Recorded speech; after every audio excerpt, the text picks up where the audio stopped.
Order! Order! You are an incorrigible delinquent at times.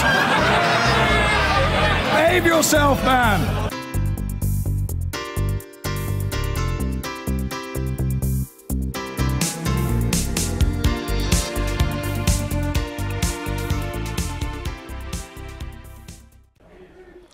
Now, the Conservatives have said that they will cap energy prices for 17 million families if they are re-elected in June.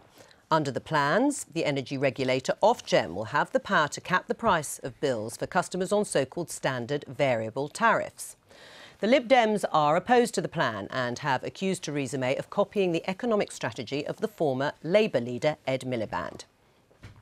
Back in 2013, Ed Miliband said that he would freeze energy bills if he became Prime Minister. At the time, David Cameron said that the policy showed that Ed Miliband was living in some sort of Marxist universe. But critics have alleged that Theresa May's policy is almost identical to Ed Miliband's. Writing in a newspaper today, the Prime Minister said, "I am fed up with rip-off energy prices." She said that the Conservative manifesto will include a cap on energy bills. The cap would apply to the 17 million families who are on so-called standard variable tariffs. And according to Theresa May, the cap would save families as much as £100 a year. Well, we're joined now by the Conservatives' Chris Philp and Mark Littlewood from the free market think tank, the Institute of Economic Affairs. Welcome to both of you. Chris Philp, doesn't your party look a bit ridiculous today? Ed Miliband comes up with a policy and you call him a Marxist. 4 years later, you come up with a very similar policy and you call it a fair deal. No, the policies are completely different. Ed Miliband proposed to freeze prices regardless of whether global markets went up or down. This is a cap set by Ofgem in response to markets to make sure that energy companies don't rip people off. So the price might go up, it might go down, but the point is it'll be fair. And the Competition and Markets Authority recently found that big energy companies were overcharging consumers to the tune of £1.4 billion a year. And what this does is help ordinary families, the just about managings. It is making real what Theresa May said on the steps of Downing Street, that we're here to support ordinary families. I suppose the only difference, which you have just admitted there, is under your policy, under the Conservative policy, energy prices could actually go up. Well, look, if global markets go up, you can't defy that. If the wholesale price of gas or coal or oil doubles, you can't stand in front of that, as Ed Miliband wrongly claimed you could. What this will do, however, is it'll make sure that energy companies stop ripping off consumers, and the Competition and Markets Authority found they're ripping off consumers to the tune of £1.4 billion a year, and we're going to stop that. Right. Was David Cameron wrong, though, to call Ed Miliband's policy Marxist? Well, no, he wasn't wrong, because what Ed Miliband proposed... What's Marxist about it that's not Marxist about yours in terms of intervening in the market? Well, I just explained that, because Ed Miliband said he would freeze it regardless of market conditions. A freeze and a cap, Chris Philp, I mean, it's semantics, it's not really, semantics, isn't it? It's fundamental. It is intervening in a market. And we had David Cameron criticise it, Boris Johnson criticised it, the Defence Secretary Michael Fallon said Ed Miliband's policy would be the worst state intervention since Labour tried to control the price of bread in the 1970s. Well, it would, because a freeze, regardless of market conditions, is totally different from making sure prices are fair. Now, it is an intervention in the market, you are right to say that. Right. Now, generally, I do believe... That was the criticism of Ed Miliband at the time. Well, it was completely unrealistic what he proposed. Look, but I do generally believe in free markets, but sometimes markets don't work, and this market is not working, and the Conservatives are prepared to stand up for ordinary working people, just as Theresa May said we would, and I'm proud that we're proposing this policy. And in the same way that Ed Miliband said he would. Do you see the difference that Chris Philp has explained in terms of the freeze and the cap? It's a bit of a nuanced difference, because in both cases, Ed Miliband and now the Conservatives are engaged in price fixing. Whether or not I would describe that as Marxist, I'm not sure, but it is extremely stupid and very bad economics, in my view. Why? Because the unintended consequences of this is even presuming that the regulator will be able to determine a fair price. The idea that these enlightened bureaucrats around a table can work out what the standard variable rate will be, I think is heroically optimistic. But if they set a price, you will have all sorts of unintended consequences. Very likely, I would suggest, the very lowest tariffs that a good number of people switch to, lazy people like me never get around to it, but people who really are on a tight budget can get a much better deal if they're just willing to spend a few hours switching. Most likely, those prices will start to compact, so you will have less price competition in the market within tariffs and between companies. Right. I mean, but the reality is not enough people do switch, and that's the point, which is why Ed Miliband and Theresa May are both trying to make arguments that it's worth intervening in the market. And if that is the truth, it's the only way to put pressure on these companies. Well, I don't know what the optimal number of switchers is. Well, I mean, do we a vast majority. Yeah, well, the vast majority don't switch, but that's actually true of nearly all markets. I mean, very few people always switch to the cheapest brand of cornflakes or the cheapest brand of cola. You only need a certain proportion of switchers in order for the market to actually be competitive. That is you true. don't need everyone to do it. That is true, but in Tesco, everyone pays the same price for cornflakes. Here, those who switch get a much cheaper price, but the 2/3 of people who don't switch get charged a much higher price, and it's that unfairness that we're trying to tackle. But at a flick of a switch, they can change that. The free market does But the not. fact is they haven't. The free market does not preclude people being lazy. The free market does not preclude people not getting the best deal that is on offer. Quite often, people don't get the best deal. Sometimes you'll buy 3 bottles of wine for the price of 2. Sometimes you won't take advantage of that offer. Those differences are completely natural and apply across all markets. They're not unique to energy. But where the government can help, as it can here, I think it's right it does. And this is not a small problem, and it's not wine, which is a discretionary purchase. It's fundamentally, it's energy. And 17 million of our fellow citizens are getting overcharged by big energy. And in this case, I think it is right the government steps in and does something about that. What we saw, Chris, was when we actually liberalised the energy market in the 1990s and in the early years of this century, we actually saw a free market, a liberalised market, with prices going down, not just because of prevailing commodity prices. Since then, we have had government intervention upon government intervention, tariffs, levies, all sorts of rules about how many different types of tariffs you can possibly impose, often with going in different directions. I mean, only a 5% VAT, but then having to whack on climate levies. Right. It's been a mess. The market is broken because the government has intervened. Owen. Well, I mean, firstly, voters aren't lazy. They're just busy. They've got busy lives. They've got families. They've got jobs. They've got other things to worry about rather than hunched over a computer trying to work out different prices of different companies. And actually, the energy companies, of course, benefit from that. Of course they do. So I don't think that's a fair assessment. But what I would say is this. The difference is in terms of what Ed Miliband went into the last election with, which wasn't some arbitrary freeze, by the way, and what you're proposing is very, very nuanced indeed. And what I would say to you is it was deeply unfair and I think insulting when it comes to how public debate is conducted in this country to call it communist and Soviet and all the rest of it. And the point I would make to you is we were right about that. And if we were right about that broken market, we were also right about the broken housing market where the state has let the market run riot. We're right about an industrial strategy where we should learn from Germany, for example, where the government have intervened to support new industries, which we failed to do in this country. So extend the principle. Let's see if you really mean it. And are you going to? I mean, you have broken the link with intervening in this market. Will you do the same on others? I think where there are markets that don't work, the government will act to take care of ordinary families who are struggling to make ends meet. You might do it on and here is an example. Well, in housing already, the government in the last year or so has announced something like £7 billion of funding to build new affordable homes. So that is a form of intervention. Should and it's it go right further? to do that. Well, look, I think £7 billion is a huge amount of. Pitiful. It's a huge amount. It's a huge amount of money. Look, we it's a spend huge amount of money. If you go too far, as you were suggesting a minute ago, you risk crowding out private enterprise, crowding out job creation. So I think there is a limit to how far you should intervene. Right, and this is a but you're still intervening. All right, Owen. We spend £9 billion a year, more than that now, subsidising private landlords in this country because of the failure of your government for the last few years to build the housing that this country needs. And the Labour government. Well, hang on, house building has gone up hugely under the Conservatives. No, it hasn't. It was lowest level since the 1920s and peace. Nonsense. The lowest level was in 2009 under Labour. It has not gone up hugely, but we're not going to have a housing. We're not going to have a housing discussion here because we're going to stick to the energy price freeze or cap, as you call it. One of the other things, the unintended consequences that you mentioned, Mark Littlewood, your cap applies to the 17 million families, Chris Philp, who are on those so-called standard variable tariffs. That's about 2/3 of households. So how do you know that the energy companies won't simply recoup their losses by hiking up the prices massively for the third of families on other tariffs? Well, there are 2 or 3 reasons. Firstly, the Competition and Markets Authority identified £1.4 billion of excess profits. Their profits went up by £1.1 billion last year. So I think, first of all, their profits will get squeezed.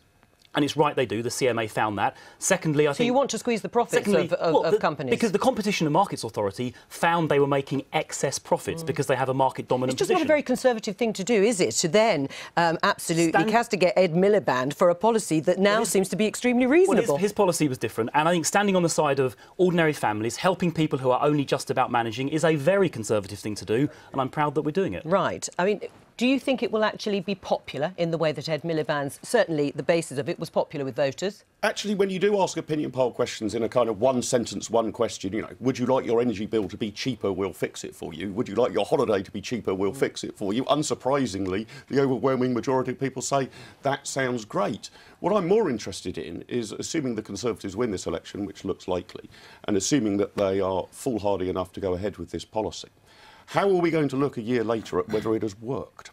How are we actually going to measure in 12 months' time whether the average family, or more importantly the poorest families, those who really do take the time to switch because those extra few pounds are vital to them, how are you going to measure whether this has been a success or a failure? All right, Chris, 12 months hence? Well, it's often not the poorest families that switch, because it does require a certain And what will the amount of time. measures be of success? Well, look, I think a measure of success would be the Competition and Markets Authority finding that there are no longer excess profits and average bills falling. So if we sit here in a year's time and average energy prices have fallen by £50 to £100 a year, that will be success, and that is the intention of this policy, to help hard-working families on ordinary incomes who are just about managing. Well done, you've got all of the slogans in there at the end. Thank you very much. Way. And I can almost guarantee we'll all be here in a year's time talking about this policy. Thank you.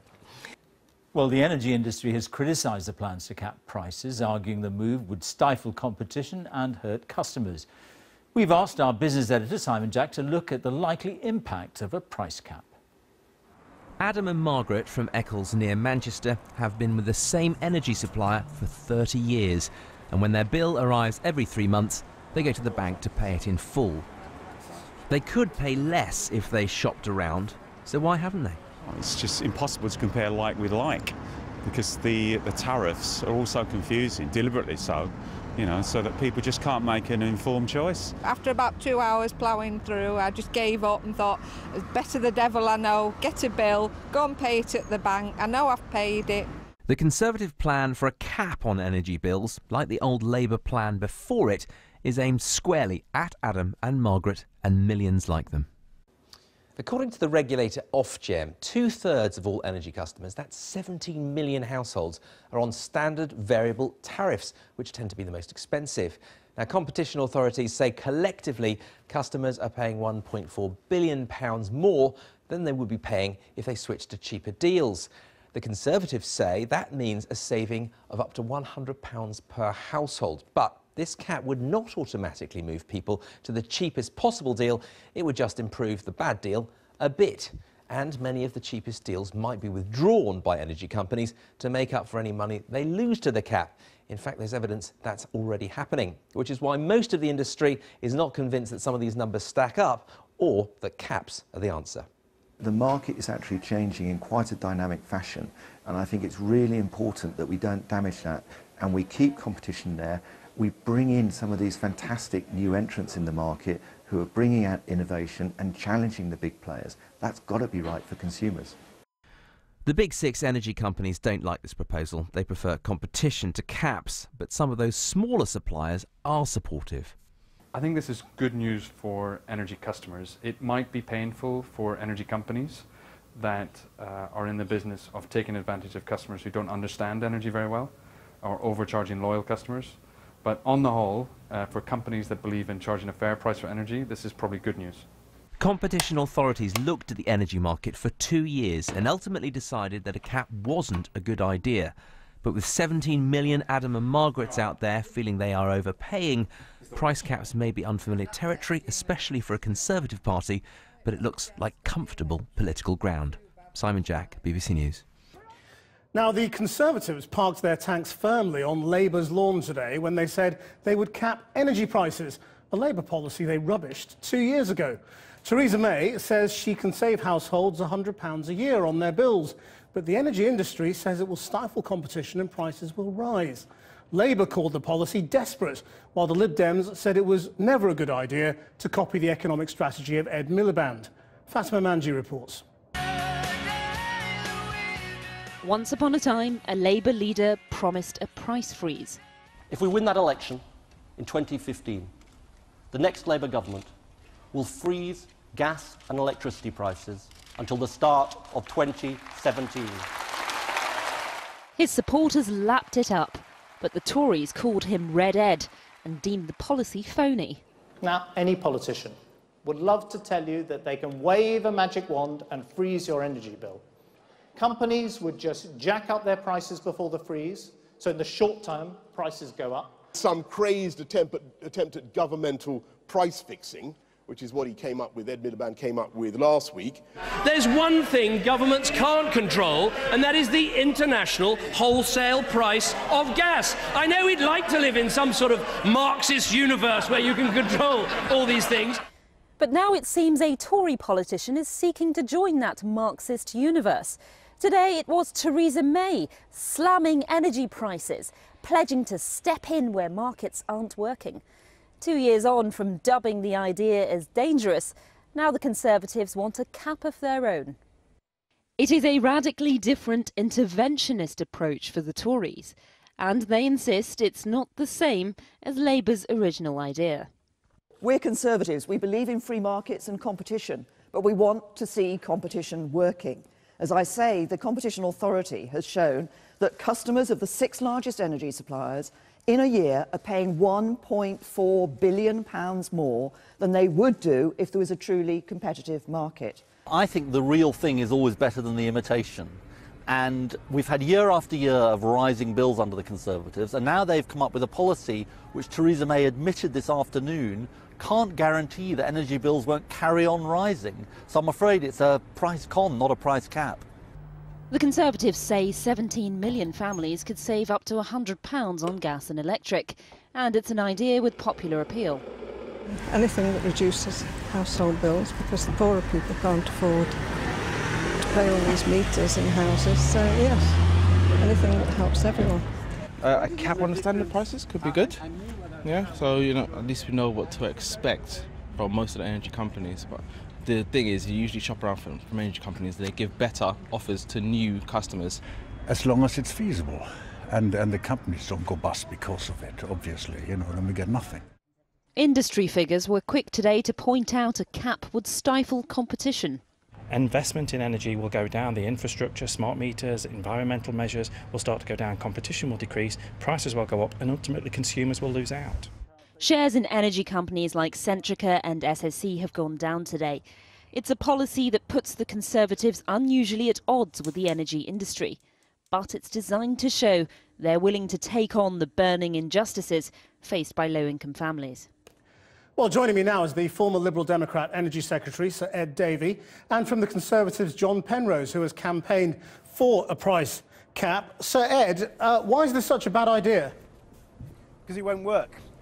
When the Conservatives were criticising Ed Miliband's proposals, they made it clear that it was dangerous, that it would cut investment, that it would actually put energy prices up. Liberal Democrats want to help consumers, but we've got policies that, frankly, they'd save a lot more, to £300 a year, even more if they're able to get our energy efficiency plans. So we could really help consumers without this, frankly, dangerous intervention in the energy market. John Penrose, 2 years ago, Conservatives said this was, well, precisely what Ed Davey was just saying there, a dangerous intervention into the energy market, and today apparently you've all become Marxists. Well, I think we were criticising at the time Ed Miliband's original proposal, which was for a price freeze. He then realised that he got it wrong, and you heard some of the reaction to it, and changed it into a price cap. And I think what is fundamentally important here is that there's a direction of travel to show that we really, we cannot carry on allowing 17 million people, 17 million households, 2/3 of the households in this country, to get ripped off in this way. We need to do something while we try to fix the market over the longer term. We can't leave these people just to suffer forever while we're trying to fix everything else. Ed Davey, do you have a better idea? Absolutely. As Secretary of State, we really promoted competition, and rather than 6 energy suppliers, people now have 50 energy suppliers, and rather than switching going down, switching is going up. We saw most 5 people million don't use them. Well, hold on, let me finish. Let me finish. 5 million people switched last year. That's quite a lot. 500,000 people switched last month, which was an absolute record. So competition is working. Now, I think it could do even more. And if Liberal Democrats get to power, we'll do just even more to make sure those benefits of the market can go to everyone. So let me give you an example of something I'd like to see. At the moment, when you pay your car insurance and your home insurance, at the end of the year, you get a chance to say whether you want to stay with your provider or not. why don't we enable energy customers to get that chance to see if they can get a much better deal, and we can get those people who aren't getting the benefits of the market at the moment, who aren't switching, to have that huge opportunity. That would ensure that people get lower bills, far lower than the measly amount that the Tories are offering today, and we get more investment and more competition. John Penrose, I mean, it is true, isn't it, that if people shopped around, they would probably save more than your price cap is offering? You're absolutely right. And in fact, about a third of us do shop around, and we get much better deals as a result of it. And Ed is quite right as well, that the long-term answer has to be to improve the level of competition and the level of consumer choice in this market, so it feels the same as what we're used to when we choose a brand of toothpaste or a brand of coffee. Since when did Conservatives try to fix the market? And the important thing is, we have to, while we're fixing that, that will not be quick. That requires all of us to change the way we behave over a period of time. And in that time, if it takes a couple of years, we cannot wait with 2/3 of the market being ripped off at the scale of £1.4 billion every year. We have to act now to help them while we're doing the long-term stuff, which I think probably Ed, Davey and I would agree on. Well, energy isn't the only thing that people are paying a lot of money for. What other markets would you like to intervene in, John Penrose? I'm just talking about the energy market this evening. But which other ones would you? And as a flinty free marketeer, I would argue that the best answer over the long term for most of us is for each of us to be able to make our own decisions, but to have the information and the ability to do that with the same ease, as I said, as we choose a brand of coffee or a tube of toothpaste.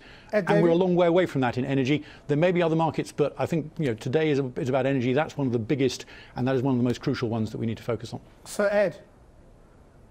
Well, this year alone, average households are going to pay an extra £500 a year on the goods they buy because of higher inflation thanks to Brexit. The market of the exchange rate fell dramatically after the referendum, so the price of fuel, the price of food that people get in their supermarket has all gone up thanks to the Conservatives. So the cost of living is going up, but it's a direct result of the Conservatives, it's a direct result of Brexit.